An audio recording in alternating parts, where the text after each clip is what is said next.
JD and the Duffle Bag podcast, Chuckie Online. Chuckie Online. I'm with like an absolute flipping. This is a bit nuts for me still, and I'm going to tell you why, yeah? This is like one of the coldest in the game right now. Like from a few different angles, not just one angle, a few different angles. Fumez the Engineer. Well, go on, my brother. Always got to do the spud. Yeah, come on. What are you saying? How are you, bro? I'm good, man. I'm good. Nah, you're not. You're actually not good. Because the reason why I know you're not good, yeah, you just took like a mad pause, bro, to think about that. So if you're actually not good, let's walk. Like, how are you? Yeah, you're doing the most. You know what it is? Like, obviously, there's a lot's changing for man right now, innit? And like, I'm aware of a few things that's going on, and you know, like, it's the fame thing, bro. Because you see me, yeah, I don't class myself as famous. I don't class myself as a celebrity. And it might be weird to other people, but I've always been the popular loner. Do you get? Oh my God. So you know what I've said? That like years ago, I was kind of saying that was kind of how I feel, but purely because, do you say this because you're someone who spends a lot of time kind of on your own or in your own small little circle? Like certified brethren, and that's that.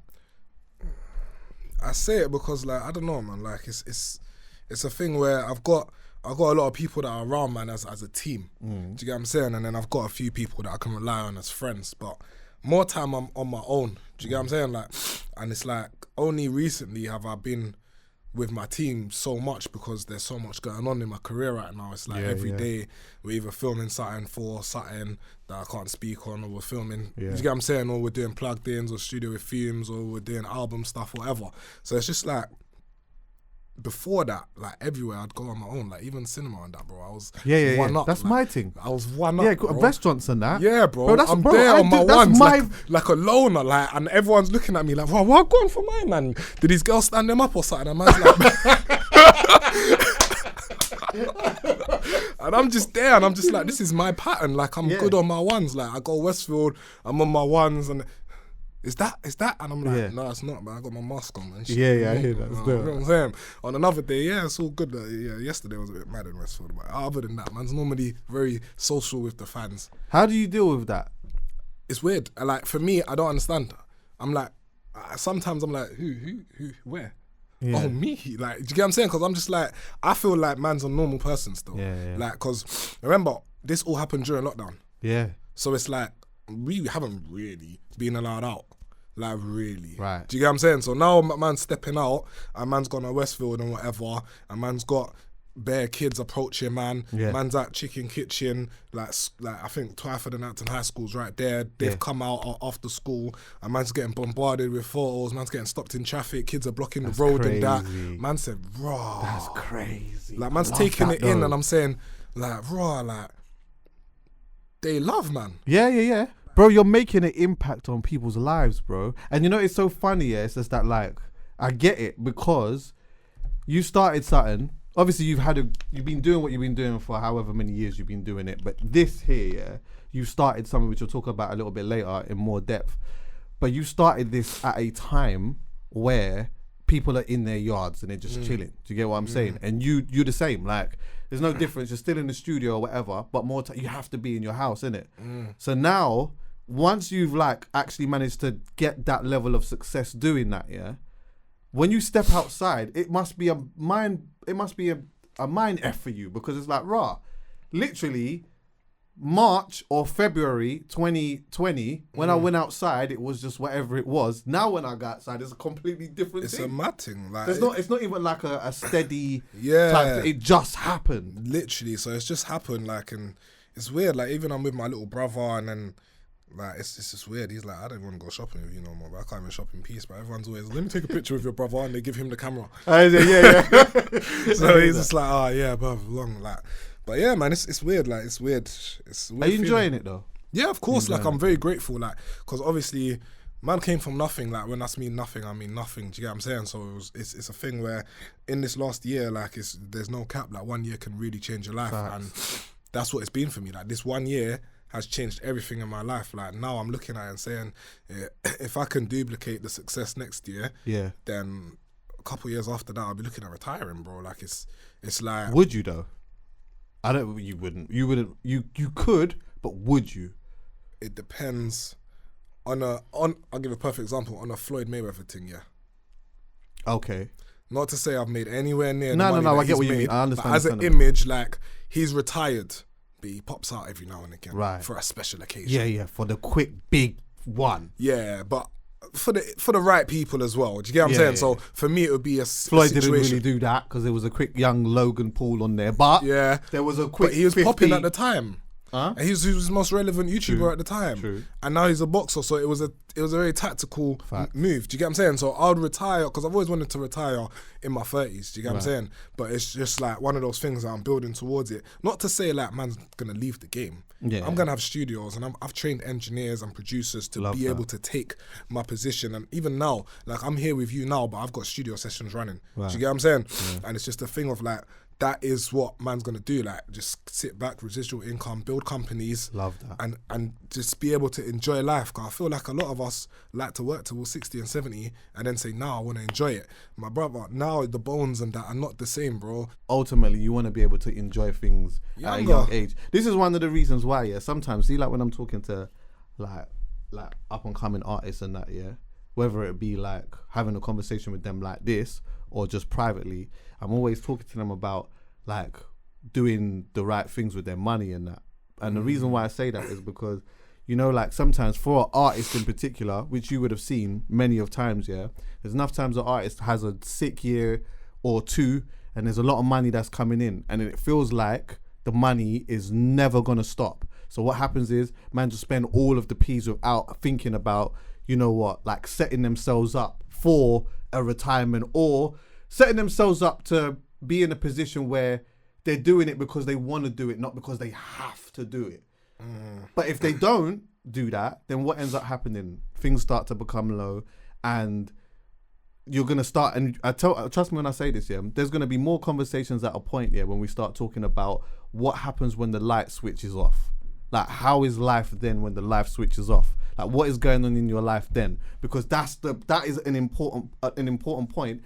If you set yourself up right or if you set yourself up bad, do you understand what I'm saying? Yeah. So it's like, I think it's really important that even just hearing yourself talking about, you know, putting yourself in a certain position to be able to, you know what, if you want to say, okay, cool, I don't want to do this anymore, but I've got engineers, I've got studios, I've got I've got whatever, and you've got an income that comes in, you're good. But let me go back a bit, So you're from West, You're from Acton. West London, Acton, brother. I couldn't believe it when I heard you was from Acton, brother. Original Acton guy. Yeah, man. Yeah, because I'm West. Where? Yeah, I'm West. I grew up by Ealing. Okay, I grew up by Ealing, White City, Ealing. Then I lived in Norfolk or whatever. So like, West is looking, especially over the last like couple of years, it's looking so strong in terms of the pool of talent that is coming out of it. Because at one point, there was literally no one, bro. Yeah, there was no one. Yeah, there was no one still. There was no one. Yeah, I'm with you. But now you're starting to see, like, I know you're probably feeling like compared to everyone else, there isn't that much or whatnot. But like, no, I hear what you're saying still. There was literally no one. We've got a couple pioneers over here still. We got a couple of them. How did you get into engineering, bro? Like, what made you do that? Like, being around rappers, MCs, or even producers, like, what made you say or think about engineering? It was just a thing for me. Like, obviously I started off rapping, innit? Like, I know a lot of people know, but that was my childhood, like, until like 15, and then I started engineering, mixing, doing the executive stuff at like literally at 15. So for me, it was just, with the rapping thing, I just felt like, you know what, there's so many talented people that don't get listened to, because rapping's about your CV. If you're gonna rap about money, then you gotta show money. Do you get what I'm saying? So you've got your rappers that do that and they do it successfully, and some of them are not good. But because their CV checks out, they've managed to make a career out of it. Do you get what I'm saying? And it's the same with road. If you're gonna rap about being a gangster, then you've got to do what you're talking about. and because like that CV is accustomed to music when it comes to an artist. So for me, it's not about the talent, it's about the CV. Yeah, for real. Because if they don't view your CV as credible, if you're coming in on that approach, Then you're out of here. then it's a hard, do you get what I'm saying? And it's also a lot of luck, who you know, right place, right time. And I just feel like at the time, doing what I was doing, you actually had to be good. You don't anymore, but you actually had to be good at the time. Yeah. Do you get what I'm saying? So for me, it was like, I want to do something where man's actually the best at what I do. And then the whole industry is going to want to come to me because of what I do and the difference I bring to songs. Do you get what I'm saying? So that was basically the thought process. Talk to me about the engineering side in particular. Like I went to college and I was doing sound engineering myself. Yeah, I didn't do it for too long, but there's clearly a difference between being a producer and an engineer. Like who taught you how to learn the principles of engineering? Yeah, no, you're right. There's a difference, but I don't feel like no one knows the difference. But we'll get into that. We're getting to that 100%. Yeah. But obviously, when I came up, there's a guy called Ren. I don't know, you might know him as well if you're from Ealing. Like Ren was all around West London. He kind of taught me the basics of what I know. Yeah. And like he put me in studio sessions with people like Giggs, Femfel, and them lot when they was on their come up, even Snap Capone.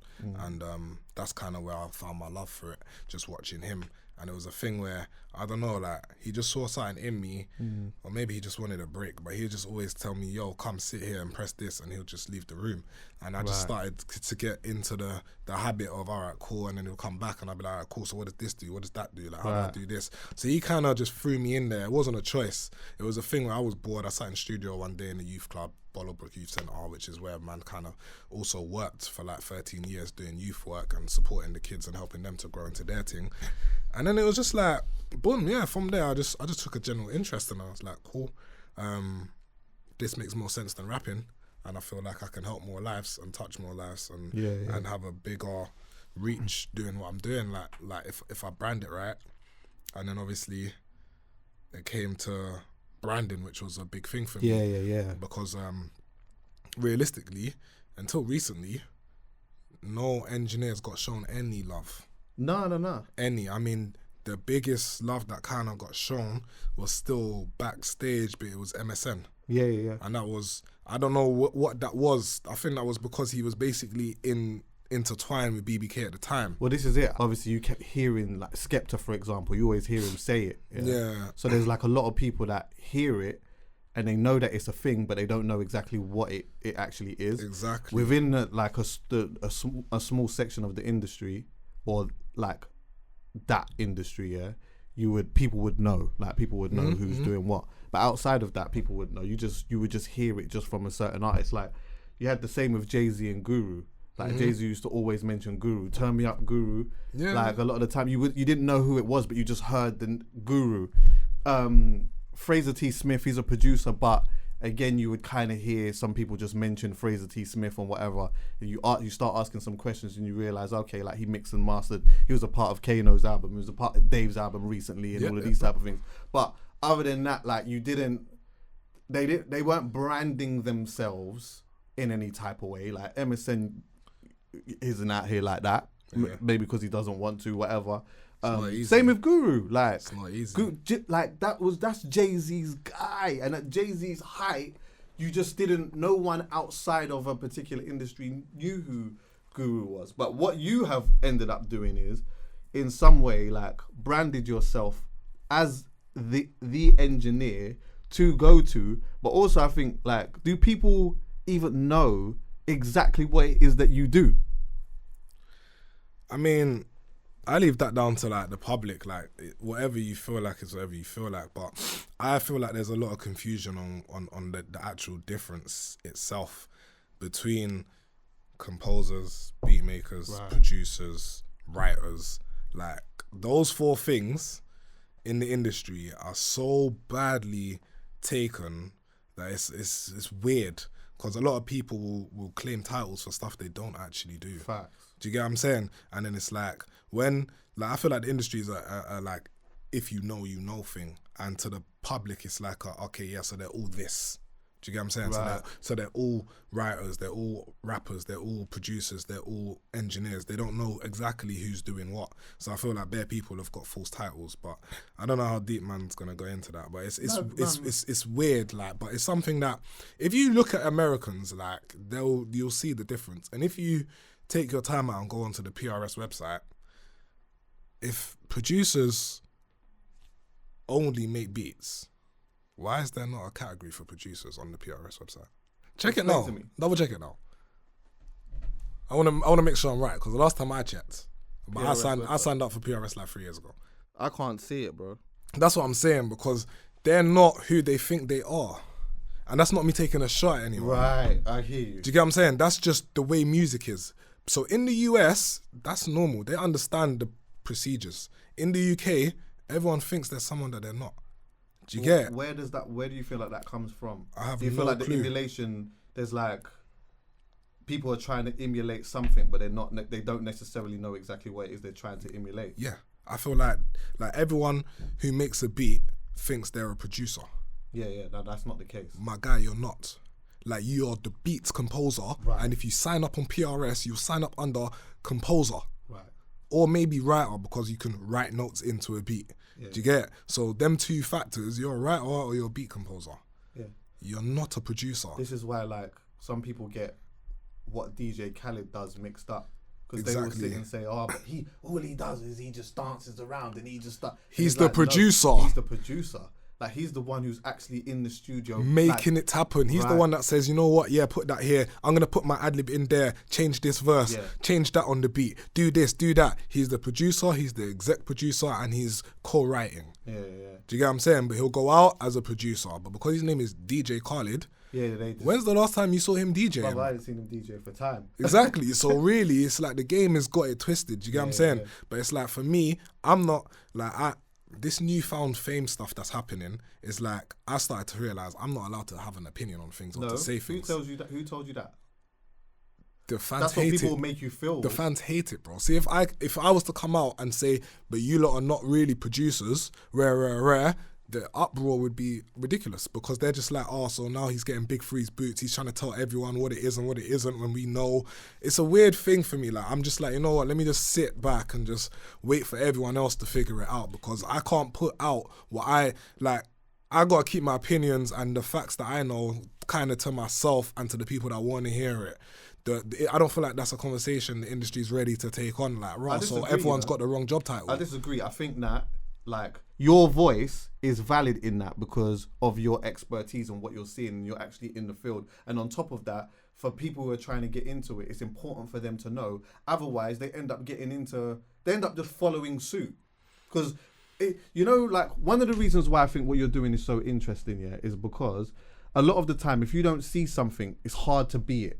Yeah. And like, you're essentially in a lane of your own. Like, there's no one that is doing this to the, like, especially with and I'm talking about not just you being an engineer, but I'm talking about how you do the branding and all of this type of stuff with the job that you do. You just don't see people doing that. Yeah. So essentially, there is not a responsibility, but I feel like it is important for you to come and say, you know what, this is what I see, and this is my opinion on that. Like, I think that some people see get that this opinion stuff, bro. I promise you. Like, I don't know if you've been seeing it, but recently, anytime I put an opinion out there, they go ham. They go ballistic. And I was chatting to my team, and I just said, you know what? I deeped it now. Man's not allowed to say certain things. Like, I gotta wait for someone else to say it and just retweet it or something. Like, they don't want man in a position to be saying, yo, my man over here is not making sense. This move is not making sense. This title is not making sense. I start doing that. Everyone starts saying, why do you care? What's wrong with you? Why are you hating? Why are you bitter? Okay. And it's like, but it's not that. Let me It's do this just though. For the culture, I feel like people should know things. But at the same time, if I say it, the backlash comes to me. The culture will take it in, but I'll get the backlash on my page. And I just don't need it. Do you get what I'm saying? But that's what I'm saying. That's why it's important to say, because it's not like, if someone says, why do you care? You have a reason for why you care, because you care about a culture, and you care about the way that. It like that. Like, I put certain things out recently that maybe I shouldn't have said, but since Was then, it about the faking views thing? Yeah. Okay. I was going to bring that up. I was going to talk about that. Yeah. I was going to bring that up as a thing of like, what is it about the game that you don't like?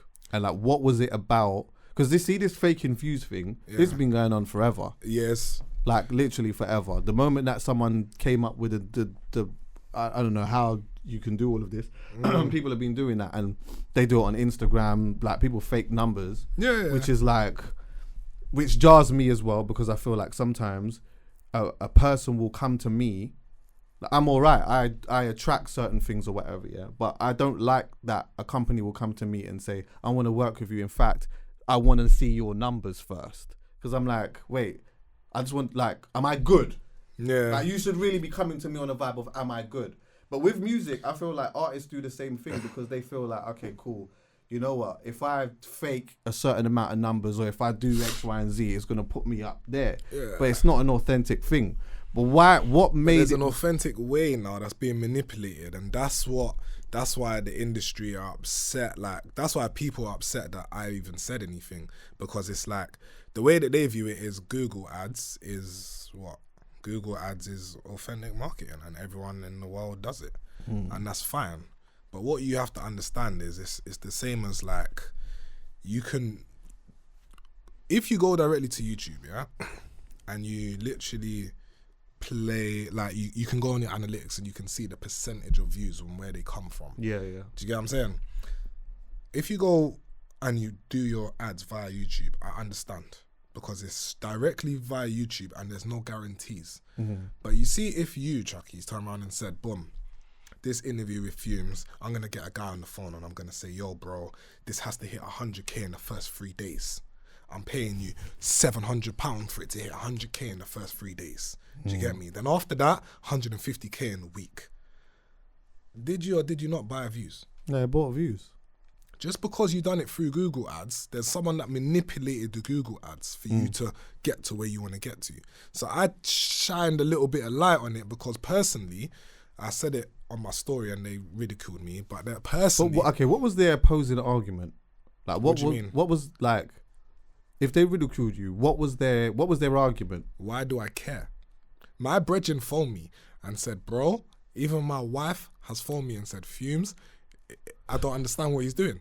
Serious? So they're making it seem like you're having a breakdown. They made it seem like, because I was trying to shed light on what I don't feel like the scene needs more of. Yeah. That man was a hater of progress. That's crazy. And I just looked at it and I was like, it's mental. Because it's like they're saying to me, let them buy their views. Why do you care? I'm saying, I care because I care about the culture. 100%. And realistically, I've got my little brother's making beats. He's going to be a beat composer. Do you get what I'm saying? So at the end of the day, I'm not trying to put him in a light and show him, bro, this is what you should be doing. Buy all your views, make sure all the beats look like they're doing well on YouTube and you throw them up there. Like, that's not what you need to do. Because when I released Plugged In, I think... Right, you actually caught it. Brother, I've never seen it. Bro. One time. No, let me tell you this now, yeah? Brother, I think I've only ever seen that 3 times in my life. Like the one lick and got it straight away. That's mad. The hand-to-eye coordination is there still. It's there still. But yeah, like what? No, you threw me, man. Oh, sorry. No, you were saying that like your brother, like you wouldn't, if your brother was coming through or whatever. Yeah, I don't want to show, like obviously, the way I look at it is a lot of what I'm doing is for the streets. Yeah. And when I say the streets, I mean the actual streets. I don't mean the gangsters and the killers. I mean the streets, like in terms of the kids in the streets. Like it's out there on phones, Sony Walkman. Remember Walkman days at the back of the bus? Yeah, my music is for those kind of kids that are playing it in schools and whatever. So I feel like I got the younger generation. Yeah. And I'm not trying to show them fake it till you make it. No. All of you do that. Like I believe in fake it till you make it, and I know certain people that are out here actively doing well off of fake it till you make it. Yeah. But I just feel like the industry doesn't need to be controlled by that and built off of it. Yeah. So I tried to shed light on it, and I got why do you care? You're a hater, you're bitter, everyone's doing better than you, you're soon gonna fall off. What? And I was like, wow. Because I tried to shed light on something, because when I first released Plugged In, like I'll be real, my first episode was with Hope Dealers, and I think it's on 20K right now on Link Up TV. Okay. 20K. Why didn't I buy views? Why didn't I boost it to make it look better? Because I looked here and I said, cool, That's my stepping stone. This is where I'm starting from. Yeah, yeah. Then after that, it was 50k. Then after that, it was 70, and then 100. Then I started building it up, and now, average, I get 100k in a day on anything I release. Right. Engineers are usually, you just see them Behind the scenes. but when I say behind the scenes, super behind the scenes. Yeah. They are like, engineers are such a fundamental part of the process of music. Yeah. But they are like so super behind the scenes, and usually engineers kind of like are just essentially in their own world, engineering, innit? Yeah. But for you now, because you're doing this, but you've come out, and also now you're seeing other things that maybe a normal engineer wouldn't actually be paying too much attention to. So when you're looking at this and looking at the game and whatnot, But that's because man's more than an engineer. Right. Do you get what I'm saying? So you've got your mix engineers that just sit at the studio, get the stem sent to them, mix songs, and then, you know, if the song does well, they claim that they're the reason it done well. And if it doesn't, then they just move. Do you get what I'm saying? And you've got your guys like that. There's What made you start the branding side of being an engineer? Because no one was doing it. Like, what people don't get about, well, maybe they get it, but for me, what a big part of me is that if I do something, I want it to stand out. I want to leave my mark on something. Like, I'm very competitive in the sense of, if I'm competing, I'm only competing if I genuinely feel like I can win. It's the same with, I'm only indulging in a debate or an argument if I feel like I'm coming out of that argument with what I said being the key factors and it making sense. Do you get what I'm saying? Right. I don't entertain conversations or something that I don't feel strongly about. Like, do you get what I'm saying? I'll just leave you to it. You're willing to learn, though. Yes, I'm very willing to learn. Like, I'll sit there and learn all day. Like, I'd rather just stay quiet sometimes. But when it comes to like a debate or whatever, I'm not involved unless I feel like, I'll listen unless I feel like I know what's going on. So when it came to the engineering and building a brand, I said, no one's doing this. So I'm going to leave my mark and do it. And I met a guy called Aaron at Frequency. This was years ago. I don't know whether he's blowing smoke up my ass or what. But he said to me, bro, like, if you want to brand yourself, you should have a tag. All the Americans do it. And that was his quote to me. See, I didn't even do my research. I just said, fuck it, I'm with it. All the Americans do it. I'm going to start in the UK. Bruv, no one does it. Like, no one does it. No one was doing it before, man, like that. No one was doing it. So then it got to a point where it wasn't easy to do. Like, certain people, there was a lot of backlash. There was a lot of label jobs that got turned down. Like, them saying, oh, we don't want this, we don't want that. And I just had to stand my ground and say, you know what it is? If it said Maybach music, you'd have paid extra for it. But because man's not Maybach music yet, you're disrespecting my thing. But that's cool. We'll link again when I'll see you at the top. And that's always been my mentality. So just to be clear, so there was like, so naturally there's a couple times where you've done whatever you've done. Yeah. Maybe for an artist that's a part of a label or whatever it may be, and then they've come back and said, yeah, take that off. Yeah. We don't want that. Yeah. And then now it's come full circle now where they have to pay for that now almost. No, they don't pay for it, but that's my natural branding. The way I view it is... Yeah, but when I say pay for it, I mean they want that now. Yeah, they want it. Look, like... Yeah, it adds credibility to their thing. 100%. Like right now, it's a credible thing. Do you get what I'm saying? So it's one of those things that's like, it's come full circle, but no one was there at the battle. No one was battling that with me. Do you get what I'm saying? I was the only one battling the industry doing that. They didn't want to take it in because it was like, what are you doing? This is unheard of. And then now it's like, all the kids have now, this guy mixed it, that one mixed it. Yeah. And I've got my man, the engineer, and my man, the engineer. And I'm like, it's cute. That's like it. Sick though. That's what I feel like sick? There's accomplishment there. 100%. Do you know why, bro?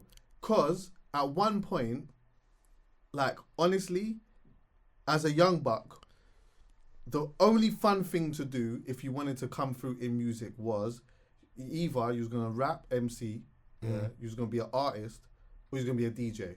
Yeah, or you was going to be a producer. That's it. I don't think that one was the popping one back in as a kid. What's that? The producer one. Nah, no, that I feel like the DJ thing was... DJ was up, and rapping was up. Yeah. Them two was the main factors. Then beat making came in after, and then they called themselves producers. Yeah.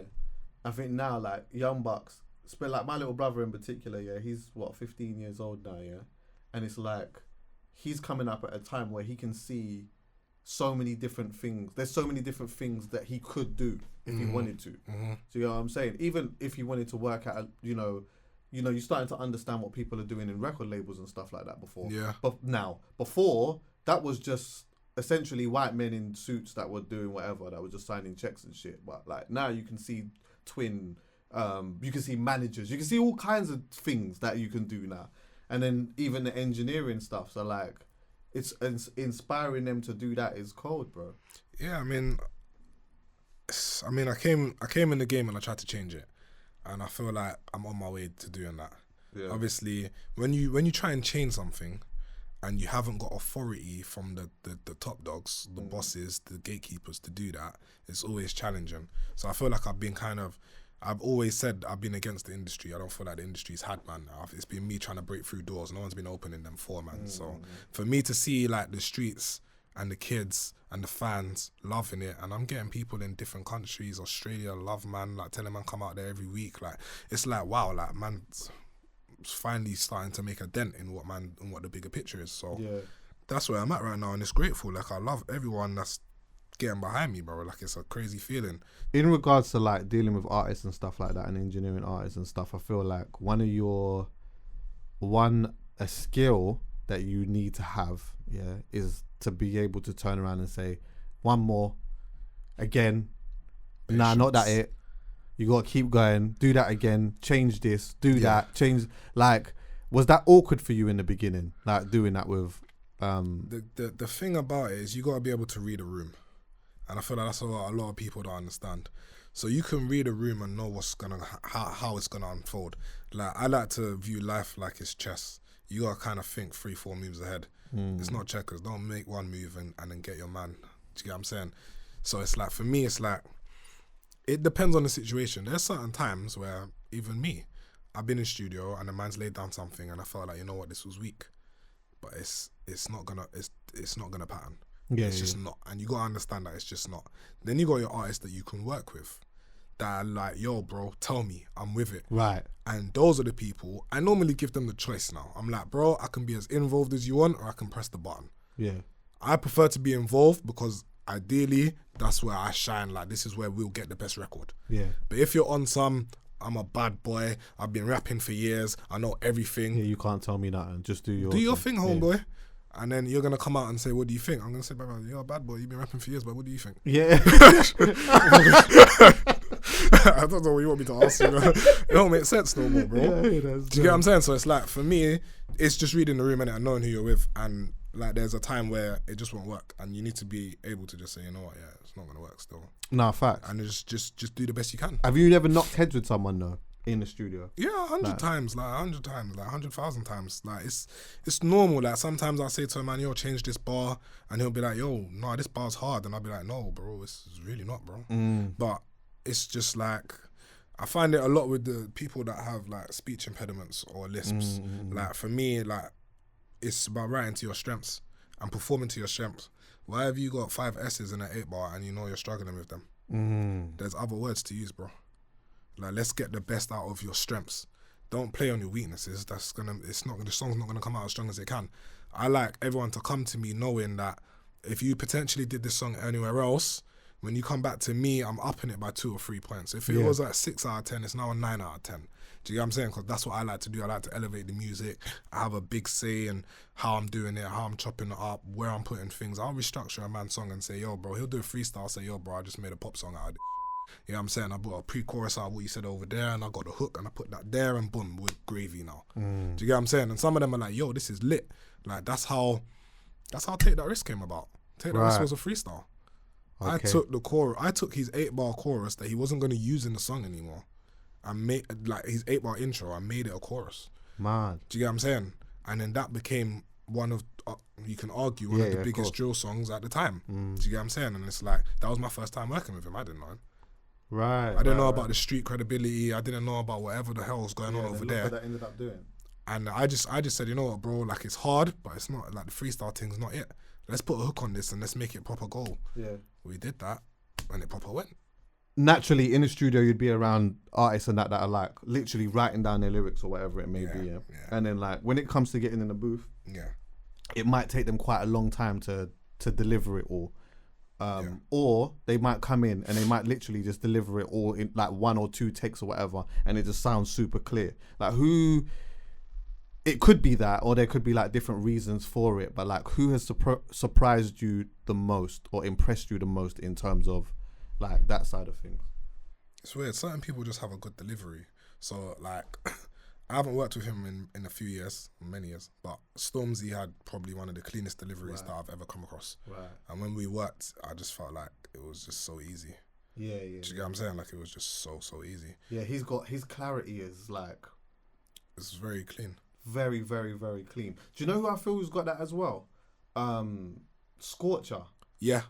I feel like Scorcher has a certain, like he's so clear and precise in words, but also it's like how casual he sounds as well with it at the same time too. Do you get what I'm saying? Very different. Like he's very good at merging character into his performance. Yeah. And the way he writes, he's a different animal still. Like I give credit to him. Like, he writes in his head and he'll go in the booth, walk around in circles, and then bam, just out of nowhere, Fumes, I got my 8 bar, let's go. Serious. And I'm like, okay. Oh, yeah, I love seeing stuff like that. Bro. Yeah, it's a lit experience. Especially when you see like as well, you know, like someone who's they're not writing. Yeah. So they're just walking around and it's kind of just in. I don't know how the man do that. Huh? That's mad. I don't know how they do that. I don't know how they do that. You get 2 lines out of me, max. Yeah. Max. Yeah. And then I need to write down the rest. Yeah, I've been in studios and seen a man. I've seen a man come in and he's like done 2 lines, come away, come back again, did another line, come away, did another line, back again, chilling, that is 4 so lines, jarring. whatever.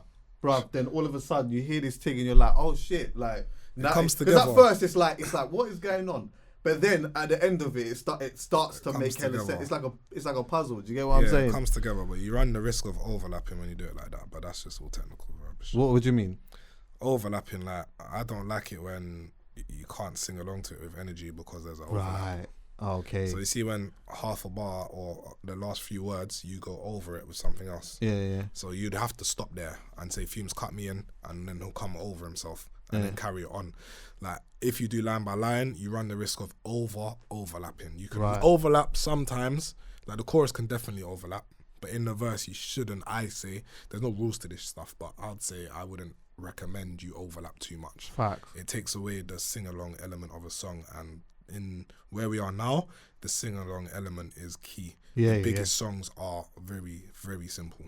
The verses can be complicated, but the choruses are very simple. So you want to keep as much of a sing-along element as you can get.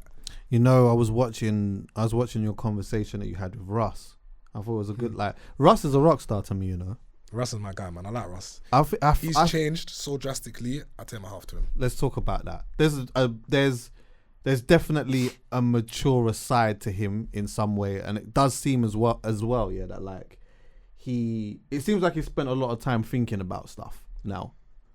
Whatever he done, like I don't think, like, you know what it is, you'd have had to have been there. Like me and Russ was not cool. Yeah, I know. Do you get it? Like we was not cool. Like we were sending each other mad messages when we was both in New York talking about when we get back to London. And he's over there in New York, and I'm over here. Man's in the same hotel. Like, he was literally across the road. My man's in 203. He was literally across the road. And we're just back and forth, just chatting shit. Like, why though? How did it get like that? If you don't want me asking. We sorted it now. Let's not go backwards. Cool. You know what I'm saying? We sorted it now. It was a small thing, but it's just the way he was just any small thing was a big thing. And then it got to the point where it's like now I had a small issue with how business was being handled by his team. Right. But his team were all proper people. It was just, I had a small issue, not shedding no dislike on their team. Yeah. But from there, it was like, he's phoned me and showed me, Fumes, your approach is wrong, Ak. Deal with it like this, and I'll pattern this, and we'll be smooth. I couldn't believe it. I said, the same Russ that I was, that before, it would have been a mad thing. Mm-hmm. Now you're telling me how to pattern. And it worked. And I said, you know what, man, wherever you went, whatever you did. Yeah. Whatever monk or Buddhist you was talking and now, to. Yeah. Do you get what I'm saying? And I was like, you keep this up, you're going to be king this year. Yeah. And he's just fucking taken off, bro. It's I take my hat off to him. It? And his team's doing well. Everyone's doing well. Like, I'm just like, you know what? Got to take it out after the man. Yeah, they writ him off. He's an absolute flipping rock star to me. I can't even lie. And I feel like there's a next movement happening. I did a documentary with Vice which is called Gangster Rap International. I go to all these different places, or whatever, and talk to like interesting people that come from that have just mad interesting lives. I did Popek, which was in Poland, yeah, who's a lunatic. But the first one I ever did was Ink in Ireland, and it was about like the godfather of drill or whatnot. So I went up there, I went to his area, and I was like seeing what was going on and talking to like a lot of the drillers up there and whatever it may be. Yeah. Big up Ink, man. There's proper people. Yeah, but A92, like they are like, I think, is that one of your highest? Because they did. That's the biggest plugged in there is. Why? Like, what is it about? Like, what is it about them? There was so much small things that led to it being a viral effect. So you start with, I think it's K-Sav. He's very small. Yeah. And I've put the mic very high in my plugged in. Yeah, I saw that. That made that memeable. Right. I saw that when they first walked in, and that's when I decided the mic's going high. Like, this is because there's a mad tall brother, but is he tall though, or he's is it actually tall? He's actually very tall, and the fact that he had a mad voice, and the first line is just legendary. My hand thing coming like Corona, boom, that's it. Like, took out the beat there, made sure it hit. You heard every word of that. That added a TikTok value. Then there was a Fika who was naturally popping at the time, and he had just done like the face reveal stuff. And I said to him, wear the mask and then take it off as well. Do you get what I'm saying? Because they love the mask. And then the song itself was hard. Do you get what I'm saying? So when you put all the elements together, no one still knew it was going to do what it done. But the way I tried to angle it was I tried to look at I always try and look at things that can help it do well. Like, it's similar with the Block 6 video. I said, you know what? When they start talking all their mental stuff, I'm just going to cut. And it's going to be funny and memeable. Right. Do you get what I'm saying? So they started chatting their shit and I just walked out. Mad. And that made it funny, memeable, which meant that people saw the video on TikTok and go back to YouTube to watch it, and then go back to Spotify to stream it and say, yo, the song's actually hard too. You're quite a calculated brother, isn't it? I told you, chess.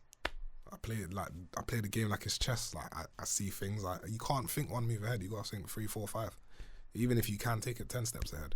But that gets dangerous, because just if one thing changes in step 5, fooey. So then, like, how often do you go into these plugged ins, yeah, with the thought process of it being a memeable piece of content? Or do you figure that out as it's happening? Like, as it's happening, do you say, actually, nah, do you know what? I'm seeing this. Like, we could maybe make something out of it. It depends on the situation. So there's plugged ins where I'm like, I can't make it funny. So let's say, for example, the police took down PR Side's plugged in. And the stuff that he was talking, and he wants to do what he's going to do. Wow. Do you get it? Like, you're not going to tell him, yo, bro, energy, wave your hands. No. I'm doing it like this, bro. Right. And that's sweet. So when he's saying stuff, like, you can't overdo the funny. Do you get what I'm saying? So my thing was just like, the reacting thing's sensitive. There's certain things you can react to and there's certain things you can't. 100. Which is what I've tried to grasp. Do you get what I'm saying? And not made it very personal for other people. So where he's just doing his thing, I just sat there like this the whole time. And because I sat there like that and the camera kept going back and forth to man, it became fucking hilarious. Yeah. And that was the memeable thing, which kind of helped the views escalate on that one. Do you get what I'm saying? Because that, I think, that got taken out on 3 million views. That was his highest stream video, I think. I haven't done the actual history, but I think that was his highest stream video. Okay. Do you get what I'm saying? So for me, it's just like, there's certain parts where you can make things more funny. Yeah. And I think drill is so serious. If you add a bit of comedy into it, it becomes more likable. 100%. So that's where, when lockdown started, I thought about, like, how can I add something in there, build my brand, continue building it? And because it got to the point where everyone knew my name, but no one knew my face. Right. Because I built it backwards. I built a brand as a fucking title, Fumez The Engineer. I didn't have a face. Right. So it's like, I remember it was Rashid told me, like... Honorable shout out to Rashid. Yeah, I think it was at GRM event, and it was struggling to get in. And he spoke to the bouncer, and he's like, we got me, Link Up TV, we got Joey clips the hardest bars, and we got... Like, no one knows your face. And I was like, oh. And I was like... Yeah, strong. And then, do you get what I'm saying? So it's like, from there, I just knew that, yeah, I'm going to change it. So I So that's literally how that Eat the Plugged In thing even started in the first place, sort of. Yeah, well, that was a year before, Right. but I knew I needed to make a change. And then when I thought of that plugged in idea, I said, I need to be in there. Right. My face needs to be in there. And I want to be in my natural habitat doing what I do. And then that just became a USP for plugged ins. Then people loved it and they liked the music because I'm actually involved. Right. No disrespect to the other freestyle shows, because I other than Charlie Sloth, I don't think they're actually involved in the music. Nah. Like, do you get what I'm saying? Like, Is Charlie involved in the music? I would say he is it because he actually records it live and he mixes it himself. Right. Which is what I found out. He mixes it himself. Do you get what I'm Okay. saying? And he does his own thing. So he makes it sound how he wants it to sound. Right. Crispy. Whereas everyone else, just send them the song, go there, mime it, you're good to go. Yeah. Whereas with me, I actually want to record the whole thing on the same day. You get me? So it's basically like a live thing. I want to get the best takes out of you. You're not sending me your song from your studio 5 minutes from your yard. I don't want it. Yeah, I hear you. Come to me and record it with me. I'll show you the difference. Then that's why I feel like the plugged in started to hit, because the quality of music was generally better than the quality that they normally have. Because I spent a decent change getting my studio to the level that I wanted it to. Of course. So I feel like with what I have equipment wise, my ear, and the way that I want the best out of you in terms of energy, pronunciation, and even if you're overlapping too much, I'll tell you, take out this word, take out that word, make it more easy to listen to. That kind of brought a raw. These plugins are actually all solid. Like, if you're a fan of that artist, then you won't say this plugged in. Right. Do you get what I'm saying? If you're not a fan, then you just never was gonna like it Anyway. Do you get what I'm saying? So if you're a fan, then I like to think I get the best out of most artists that I work with. Yeah. I'm learning a lot about your character actually, and your mindset in how you like deal with certain things, and almost like how all of this ties together, like all these dots that connect. Yeah. I think the one thing that is like quite ironic, you're really meticulous in everything that it is that you do and what you're working on, and branding is a big part of what it is that you do too, to make sure that so you're visible, people know exactly what it is that you're doing, and essentially you're getting credit for what it is that you're doing too. I feel like the irony in an element of it is that like sometimes I look at some of the artists and I'm like, oh, like you could do so much better with your branding. So like, you know, like see like the Bally thing that's been about for a long time and whatnot, and now you're starting to see people progress a little bit with like some of the masks or whatever it may be, But I'm like, if you're gonna cover your face now, because of how far we've come today, if you're gonna cover your face now, there's so many examples of the mask that you can have, or a mask that you can have you standing out a bit more now and make you more recognizable, as opposed to just putting a black thing over your face. And sometimes when I see that, I'm like, rah, like when I see it today, I'm like, rah, like you're actually kind of good, but I may remember you because I'm a geek when it comes to this, really. But there'll be a lot of people that won't, and there's so much opportunities you could be missing out on if you didn't actually have, or if you did have the what's the word, like maybe the business acumen in saying, okay, cool, instead of me just having this black thing over my face, I'm actually gonna like try and get a little pee and put. I think it came from the industry. Like, I feel like when you got a mask and when you got a bally, a mask is perceived as artistic, a bally is perceived as just violent. Do you get what I'm saying? So a lot of shows didn't want to take people wearing ballies because people wear ballies to rub your homes. People wear masks to do painting, decorating, to do dances, performances. So you're allowed to perform with your mask, but with a bally it became a bit more technical. What do you love about the game? I love I love the change it has you on life. Love it at the moment, do you? Like, do you love what the it is game, that you're doing? I love what I'm doing, yes. Right, you love what it is that you're doing. I don't love the game. No. Talk on that. The game made my heart cold. Like, there's just a lot of fugazi stuff that goes on. Like, you probably even know, man. There's a lot of stuff that happens. People's word ain't their word. Like, I grew up on The Wire, like, in terms of watching that, and that was like, when you watch something, and the thing that stuck with me the most was the way that Marlo switched at Chris when he said, "My name is my name, right. bro." Yeah. Because you can't tell me how to behave or you can't talk for me on my name. My name is my name. You got to give me the opportunity to do what I feel to do, to build and protect my name. Do you get what I'm saying?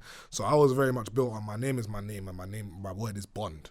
So if you come to me and I'm supposed to do something for you, I'm gonna do it because I don't want my name out here being slandered when it's not that. Do you get what I'm saying? And that's probably why I took it a bit more personal when I had the backlash from certain things that I said, because it's really like, I didn't do anyone wrong. I've just shed light on the situation. But for me, a lot of people's name in the industry is mud. Like, okay, cool, you might be a gangster and you might have actually done what you say, but in the business world, you're still that guy that will make man wait 4 months for a verse and then not deliver it and tell me to chat to your manager, and then your manager says the label won't let this happen. Like, it's just bare. You know what I'm saying? Like, and I feel like a lot of people hide behind their managers as if to say man didn't go to school and common sense isn't common sense. Your manager works for you. If you say it's a goal, it is a goal. Don't tell me to speak to your manager and then make your manager break the bad news to me and say, bro, it's my manager. It's not your manager. It's you. You've spoken to your manager and said, I don't want to do it, but I don't have the heart to tell man this, to face-to-face or via phone or via text, whatever. So you've made him then tell someone else that. And I just don't respect any of that. Like, don't string man along in the first place. Do you get what I'm saying? Because remember, where I've been coming up, there's been a lot of things that bare people are just like, yeah, I'm going to do this for you. Yeah, I'm going to do that. And yeah, I'm going to do this. And it's just like, there's a lot of nonsense. So where I got to now, I don't feel like I had any helping hand whatsoever. Do you get what I'm saying? So that's why I took it away when I see people cheating. Yeah, for real. Because I'm like, I struggled so damn hard. And the people that are cheating actually had helping hands. So not only was the helping hand not enough, now you're cheating as well. And it's like, cool, you cheat the game and it works out. But for someone that's played it pretty straight and had all the thrown at them and still managed to build what they built, it sits a certain way. It's not easy to just, yeah, cool, safe. And that's why I care. But at the same time, I'm working on caring a bit less. Like, because when I've talked to my brother, he says, there's nothing wrong with caring. I think all it is like, if anything, I'm not saying this about off the back of what you're saying, I'm just saying it in general anyway, it's just sometimes working out, something that I've learnt myself here is that, like, sometimes I ask myself, okay, is this one worth the energy? Because I can't control how I feel, but I definitely can control how I behave. And there are times where some people do certain things that rub me up the wrong way, and I have to say something. Or there's times when I see people doing certain things within our culture or whatever it may be that I don't like and I don't respect. Luckily, I got a podcast. I can sit and I can say whatever I want to say about it when I'm talking to my brethren. I can do that. But then sometimes there are times when I'm like, you know what? Does this one deserve the energy? Does it deserve it? You got to pick and choose your battles. Yeah. And then sometimes you can answer that question yourself. Yeah. I mean? But you know what it is? When it don't deserve the energy, but when it's getting a lot of energy elsewhere and the energy keeps getting thrown back towards you, then sometimes it deserves it after that then. Yeah. Yeah? It deserves it after sometimes that. It deserves it after that. And then you deal with the backlash. Yeah, exactly. And then you deal with the backlash. You know what I'm saying? So it's tough, but it's like, this is all new to man, and I think that people forget that. Yeah, of course. Like, engineers are not supposed to be famous. Forget all of that, bro. If everyone kept listening to what engineers are, if everyone kept listening to what people are supposed to be, where would we be, bro? Exactly, and that's why I came to change the game. Do you get it? But I'm very forward thinking, but on that one, I just felt like changing the game and it would all just be love. It was not. The way that you position yourself as being really important to the game, and even in terms of like inspiring the next generation of engineers, and everything aside from that as well, because you're more than just that. Do you get what I'm saying? But yeah, bro, I think that, like, you know, you got a lot of legs in this game. You know, you just gotta make sure that you keep your focus. That's all. I'm very focused, man. Very focused. I just gotta not stray sometimes. Yeah. Not get drawn into the draw outs. You know what I mean? Yeah, exactly. Yeah, but it's all love and we're here, man. We're positive.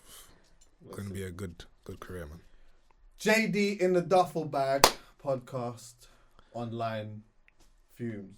Big up Hoodrich every time. Oh yeah, of course. Boom. Flipping Hoodrich, JD. You got your, you know what I mean? You'll connect with that. Do you wanna? What are you asking me? You wanna shout them out? You wanna? No, big up Hoodrich, man. Big up them, man. You get what I'm saying? Like, honestly, these lot like used to send me stuff from that from before and whatnot. And then one time I went into JD, I see them all in JD like that. I'm like, what? Is that how they're moving? Serious. Big checks. Yeah? Serious. Come on. That joke. Love. Love, man.